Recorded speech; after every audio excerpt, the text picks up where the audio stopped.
네, 짧게는 판문점 선언으로부터 2년여, 길게는 6.15 공동선언 이후 20년에 걸쳐 쌓아 올린 남북 평화협력의 노력들이 풍전등화처럼 위태롭습니다. 북한이 왜 이러는지, 또 우리는 어떻게 대응해야 할지 차분하게 따져볼 필요가 있겠습니다. 문성묵 한국국가전략연구원 통일전략센터장 나오셨습니다. 어서 오십시오. 네, 오랜만에 안녕하십니까. 나오셨습니다. 네, 그렇습니다. 예. 좋은 일로 좀 나오셨어야 되는데 예. 다시 남북 대결 국면으로 지금 가는 게 아닌가 우려스러운 상황입니다. 남북 연락사무소를 북한이 파괴한 것도 충격적인데 북한이 개성공단 또 금강산 지역의 군대를 진입시키겠다 이렇게 밝혔습니다. 이 상태라면 그런 공언도 곧바로 실행하지 않겠습니까? 예, 그렇죠. 지금 김여정 부부장의 담화가 6월 4일 날 나왔고요. 네. 6월 13일, 중간에 물론 통전부장 담화도 있었습니다만 6월 13일에 이제 남북연락사무소가 형체도 없이 사라지게 되는 모습을 보게 될 것이다 그랬는데 딱 3일 만에 그걸 행동으로 옮겼습니다. 물론 예. 그 전에 김여정 담화가 나온 뒤로 첫 번째 조치는 남북 간의 모든 연락 채널을 단절한 조치였습니다. 그러니까 지금 말씀하신 대로 북한은 우리가 말한 것은 말로 끝나는 것이 아니라 네. 즉각 행동으로 연결이 된다. 그리고 북한이 발표했듯이 남측에게 죄값을 치르도록 만들겠다 얘기를 했고 대남 사업을 대적 사업으로 전환을 하고 예. 남측과 결별하는 수순을 잡겠다. 라면서 그동안 우리 정부가 공들여왔던 방금 6.15 말씀하셨습니다만 예. 6.15의 산물이 개성공단 금강산 관광이거든요. 예. 그다음에 4.27 판문점 선언의 산물이 바로 남북연락사무소고 연락사무소죠. 예. 그다음에 이어서 9.19 군사 합의입니다. 네. 그러니까 이렇게 된 것들을 다 일거에 무너뜨리겠다. 네. 왜냐하면 남측이 자기들이 원하는 대로 안 했기 때문에 그것이 죄고 그 죄값을 치르게 만들겠다라고 네. 하는 것이 현재 북한의 입장이라고 볼 수 있습니다. 네. 개성공단이나 금강산이 사실은 남북협력 사업의 어떤 상징적인 그런 곳이기 때문에 여기에 다시 군대가 진입한다는 것도 반대로 굉장히 상징적인 사건이 될 가능성이 커 보입니다. 이게 뭐 앞으로 대결로 가겠다 뭐 이런 얘기인가요? 예, 그렇습니다. 오늘 아침에 북한이 총 참모부에 그 담화가 나왔죠. 그러니까 어제 연락사무소를 폭파한 뒤에 후속 조치로서 북측이 입장을 밝힌 것인데 말씀하신 대로 개성공단과 금강산 관광지구에 군대를 주둔하도록 하겠다라는 네. 것이 첫 번째고 그다음에 GP에 병력을 다시 들여놓겠다. 네. 그리고 접경 지역에서 훈련, 사격 계속하겠다.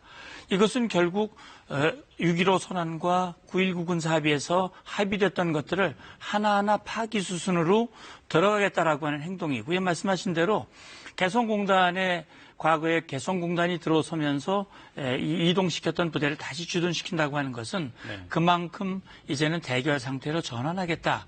그걸 행동으로 보여주겠다라고 하는 것인데 그것이 군사적인 실효성이 얼마나 높으냐 네. 하는 것과는 조금 별개의 문제입니다.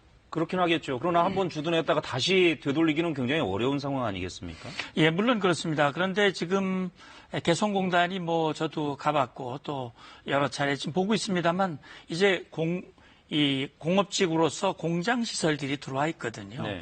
그게 이제 부대 주둔지가 되려면 뭐 일부 공장들을 밀어내고 그걸 다시 고쳐나가는. 네. 그래서 사실 요새화 시기가 현재는 좀 어렵습니다. 예. 그리고 이제 또 한 가지 얘기는 금강산 원정리 지구에 과거에 잠수함 부대가 주둔했었는데 다시 들어온다면 역시 아무래도 우리의 위협 수위가 조금 높아지겠습니다만 네. 우리로서는 북한이 그런 행동을 한다면 상응하게 우리도 대처하는 조치가 필요하겠지요. 예. 지금 말씀하신 대로 북한이 GP를 복구하고 군사훈련도 재개하겠다고 밝혔습니다. 개성공단 철거, 연락사무소 폐쇄, 9.19 군사합의, 파기까지 김여정 그 제1부부장이 담화에서 얘기했던 것들을 차곡차곡 실행해 가고 있는데 그렇다면 북한의 다음 단계 행동은 뭐가 될까요? 어떻게 보십니까? 예, 지금 나오는 걸 보면 이제 어제 연락사무소를 파괴한 거는 굉장히 전격적으로 한 거거든요. 사실 네. 저도 북한이 그걸 이제 처참히 무너지는 것을 보게 될 것이라고 말은 했지만 정말 그 연락사무소는 우리의 재산, 우리 국민의 세금이 들여진 그 건물인데 예. 그걸 설마 그렇게 폭발을 시키겠나라고 생각했는데 폭발을 시켰단 말이지. 근데 예. 절묘한 시점을 택했습니다. 그 시점이 6.15 선언 바로 다음 날이고 문재인 대통령이 남북 관계는 결코 중단할 수 없다. 네. 북측에게도 대화를 중단하지 말라고 촉구하고 또 남과 북이 할 수 있는 일을 적극 찾아보겠다라고 얘기한 직후에 화답으로 그렇게 했거든요. 네. 결국은 제가 볼 때는요. 지금 김여정 부부장이 얘기한 그 사안들 지금 이제 개성공단 공동연락사무소를 파괴시켰기 때문에 결국 거기에는 개성공단에 있는 나머지 공장시설들도 다 뜯어내겠다. 예. 철거하겠다라고 하는 부대가 주둔하면 철거를 해야 되니까요. 예. 그거를 철거하겠다라고 하는 것을 암시한 거거든요. 그렇다면 이후 수순은 주둔, 철거, 또 금강산도 철거하라고 얘기했고 남측이 안 뜯어가면 자기들이 일방적으로 하겠다라고 했던 것이 코로나 때문에 일단 스탑이 돼 있었는데 예. 아마 그걸 행동으로 보일 가능성. 예. 그다음에 이제 해안포 닫혀져 있던 해안포의 문을 열고 그쪽에서 NLL을 향해서 사격을 한다든지 네.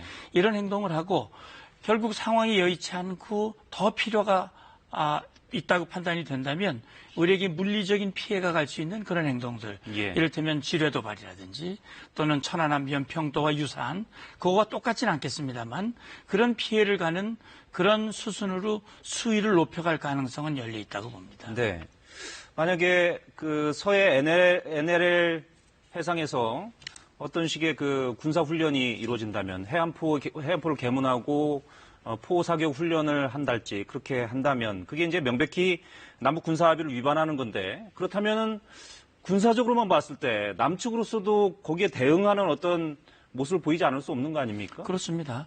지금 북한이 말로 공식적으로 지금부터 9.19 합의는 파기다라고 말은 안 했지만 예. 그동안 하나하나 사실상 파기 수순을 행동으로 밟아왔거든요. 예. 북한이 해야 할 의무를 안 지는 합의 내용이 너무나 많습니다. 거기에는. 네. 그리고 김여정 부부장도 군사합의를 표현할 때 있으나 마나한 군사합의라고 얘기를 했기 때문에 오늘 오전에 북측 총참모부가 발표한 담화에도 보면 그걸 이제 행동으로 다 무력화시켜 나가겠다. 그렇다면 북한이 거기다가 병력을 주둔시키고 우리를 향한 위협을 고조시키는데 우리가 합의를 지킨다고 우리는 아무것도 안 하고 아무런 조치는 안 할 수가 없거든요. 예. 결국 우리도 대응을 한다면 결국 서로 간의 행동으로 합의가 파기되는 수준으로 들어갈 수밖에 없다라는 네. 생각이 듭니다. 강대강의 그런 대결 국면으로 가지 않을까 하는 우려가 커지고 있는 상황입니다. 중요한 건 도대체 북한이 이 시점에 왜 이러는 거냐라고 묻는 사람도 굉장히 많습니다. 네. 어떻게 보십니까? 저는 복합적인 의도가 있는데요. 가장 큰 건 내부적인 문제입니다. 네. 김정은 위원장이 2년 전에 대화 전략으로 전환을 하면서 제가 볼 때는 이제 비핵화라고 하는 그 핵 문제를 매개로 해서 제재를 풀고 경제 문제를 해결해 보고자 하는 예. 그 과정에서 문재인 정부를 좀 적극 활용을 하고 이런 시도를 한 것 같아요. 그런데 그 비핵화라고 하는 것이 완전한 비핵화가 아니고 예. 부분적인 비핵화를 하면서 제재를 모두 해제해 보려는 그 시도가 안 먹힌 거 아닙니까? 트럼프 대통령이 그것 때문에 하노이가 노딜로 끝난 것이고 예. 거기에 굉장히 실망을 하고 분노를 느낀 김정은 위원장이 돌아가서 미국을 향해서 우리를 향해서 굉장히 수준 높은 압박을 쏟아냈거든요.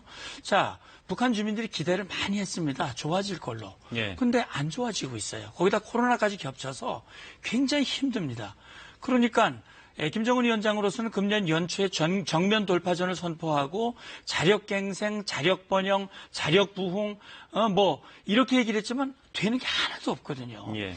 북한 주민들로서는 굉장히 어렵습니다. 물론 그걸 행동으로 옮기지 못하지만 결국 북한으로서는 주민들을 다잡으려면 외부의 위협을 고조시키고 이 모든 책임이 김정은 위원장이 아니라 남측 외부에 있다고 돌림으로써 내부를 단속하고 예. 그런 것이 첫 번째 목표라면 또 한 가지는 문재인 대통령과 우리 정부에 대한 실망감이라고 볼 수 있습니다. 예. 결국 금강산 관광 재개해라, 개성공단 재가동하자, 제재 선선에서 좀 이탈을 해서 이렇게 좀 해라고 얘기했지만 우리는 할 수가 없습니다. 북한 핵 문제가 엄전해 있고 유엔의 대북 제재가 있는 상황에서 우리가 그걸 할 수가 없거든요. 네. 김정은 위원장이 모르는 바가 아닙니다. 예. 그럼에도 불구하고 우리를 향해서 압박을 가하는 것 이것은 결국은 앞서 말씀드린 대로 자기들의 그런 이 잘못된 부분들을 책임을 전가시키기 위한 그런 것이고 사실은 나아가서는 미국을 향한 메시지도 있습니다. 네. 1차적으로 한국을 향해서 이렇게 했고 미국이 결국 자기들이 원하는 방향으로 전환을 하지 않으면 트럼프 대통령도 온전할 수 없다라고 하는 메시지를 지금 암시하고 있다 저는 그렇게 생각을 합니다. 그래서요. 오늘 김여정 제1부부장의 담화를 보니까 우리 정부에 대해서 4대주의로 점철됐다. 이렇게 얘기를 하면서 미국에 굴종했다는 비난을 이어가고 있습니다. 그 부분에 어떤 힌트가 있는 게 아닌가라는 생각도 좀 들어요. 뭐냐면 한국 정부에 대해서 기대를 했는데 한국 정부가 북한의 입장에서 봤을 때는 미국의 눈치를 보면서 약속했던 남북 협력 사업을 추진하지 못하고 있는 거 아니냐 이런 불만이 있는 게 아닌가 하는 생각도 듭니다. 네. 말씀하신 대로 근데 약속이라고 말씀하셨지만 이미 4.27 또 9.19 평양 선언에서도 개성공단 금강산은 여건이 조성되면 근데 여건이 중요하거든요. 그 여건을 조성시키는 역할은 김정은 위원장이 해야 됩니다. 다시 말하면 미국과 합의한 6.12 싱가포르 성명에서 비핵화를 합의했고 비핵화를 이루기 위한 로드맵을 만들고 하나하나 실천을 해서 비핵화의 진전이 있어야 되는 거거든요. 비핵화의 진전이 하나도 없기 때문에 중국과 러시아가 유엔에 대북 제재를 좀 일부라도 풀어라 해도 할 수가 없는 거거든요. 트럼프 대통령도 할 수가 없습니다. 그러면 유엔이 제재하는데 우리 정부가 유엔의 회원국으로서 그것도 북핵 문제는 우리의 위협인데 그럼에도 불구하고 우리가 일방적으로 할 수 없는 거거든요. 그걸 김정은 위원장도 알죠. 그러니까 여건 조성은 김정은 위원장의 책임인데 책임을 남측으로 돌리고 결국 자기는 아무런 잘못이 없다. 그렇게 주민들에게 선전하고 주민들의 적개심을 불태우고 지금 내부 단속을 하고 있는 거거든요. 그래서 미국을 향한 메시지 말씀하셨습니다만 지금 미국에게도 트럼프 대통령에게도 얘기했습니다. 지난번에 리선고 내무상이 얘기를 했거든요. 미국에 대해서. 그래서 트럼프 대통령이 대북 정책 김정은 위원장과의 신뢰 관계를 자신의 대북 정책의 성과로 얘기하고 대선에 유리한 카드를 사용하려고 그러는데 그거 다 물거품 되게 만들겠다. 다시 말하면 레드라인을 넘는 조치를 취함으로써 트럼프 대통령에게도 타격을 가할 수 있다라는 판단을 가지고 시기를 지금 저울질하고 있다. 저는 그런 생각이 듭니다. 네. 오늘 청와대가 입장을 내놨습니다. 무례한 어조, 몰상식한 행위, 사리분별 못하는 언행, 굉장히 강경한 어조의 발언들이 나왔고요. 예의를 지켜라 이렇게 얘기를 했습니다. 어제보다는 상당히 강경해졌습니다. 청와대 입장 어떻게 보십니까? 이런 발언이 나올 수밖에 없는 상황까지 온 거겠죠? 예, 저는 이런 입장이 조금 일찍 더 나왔으면 더 좋지 않았을까라는 생각이 들었는데 이게 대북 정책이라고 하는 것이 북한만 보는 게 아니거든요. 대북 정책은 복합적으로 나와야 됩니다. 첫째는 국민의 지지를 받아야 되고 그다음에 한미 공조와 동맹의 위해가 되지 않아야 되는데 어쨌든 북한의 이런 일련의 행동, 어제 특히 연락사무소를 폭파하는 그런 몰상식한 그런 행동, 또 우리 대통령까지 지금 비방하고 나섰거든요. 6.15 선언에 대한 대통령의 입장을 철면 피한 궤변이라는 등 이렇게 하고 특히 남북 관계에도 지켜야 할 그 어떤 도리라는 게 있습니다. 이를테면 비공개로 제의한 대북 특사 파견 문제를 공개를 하고 그걸 마치 잘못된 걸로 이렇게 매도하는 것은 잘못된 거거든요. 제가 볼 때는 청와대와 우리 정부가 이제는 북한의 입장을 고려하고 뭔가 차분하게 대응하는 것 가지고 북한을 바꾸거나 이 상황을 전환시키기는 어렵다라는 확실한 판단을 했고요. 이제야말로 정말 제대로 된 원칙에 입각한 조치를 취하겠다라고 하는 그런 입장을 낸 것은 저는 다행이라고 생각을 하고요. 어차피 지금 상황이 어렵다고 보이지만 이걸 기회로 좀 삼았으면 좋겠습니다. 네, 그런 입장에서 앞으로 대북 정책이 이루어지게 되겠죠. 알겠습니다. 말씀 좀 더 듣고 싶은데 시간이 없습니다. 여기까지만 듣겠습니다. 말씀 잘 들었습니다.